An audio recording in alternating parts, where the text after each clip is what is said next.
అందరికీ నమస్కారం. నవరాత్రులలో 9వ రోజు దుర్గాదేవి అవతారం. ఆమెకు కదబం నైవేద్యంగా చేసుకుందాం. ముందుగా కడిగి పెట్టుకున్న అరకప్పు కందిపప్పు, 1 కప్పు బియ్యం కుక్కర్లోని వేసుకొని 2 విజిల్స్ వచ్చినంత వరకు ఉడికించుకుందాం.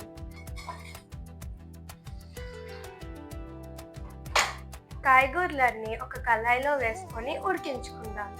బంగాళదుంప, టమాటా, క్యారెట్, పచ్చి బఠానీలు, మినపకాయ, కొంచెం కరివేపాకు, పచ్చిమిర్చి, కొంచెం నీళ్లు వేసుకొని ఉడికించుకుందాం. ఉడుకుతున్న కాయగూరల్లో ఉప్పు, పసుపు, చింతపండు గుజ్జు వేసుకొని కలుపుకుందాం. ఉడకబెట్టుకున్న పప్పన్నాన్ని మెత్తగా చేసుకుందాం. ఇలా మెత్తగా చేసుకున్న అన్నాన్ని ఉడుకుతున్న కాయగూరలో వేసుకుందాం. ఇప్పుడు నేను తయారు చేసి పెట్టుకున్న మసాలాని వేసుకొని దగ్గరికి అయినంత వరకు కలుపుకుందాం.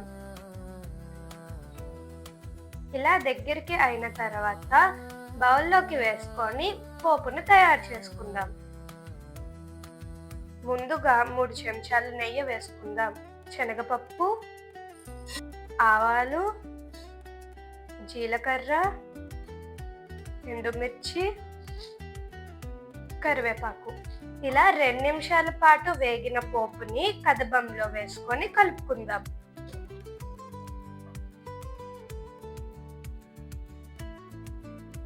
చూసారుగా కదబం ఎలా తయారు చేసుకున్నామో. అందరికీ దసరా శుభాకాంక్షలతో ఇక సెలవు.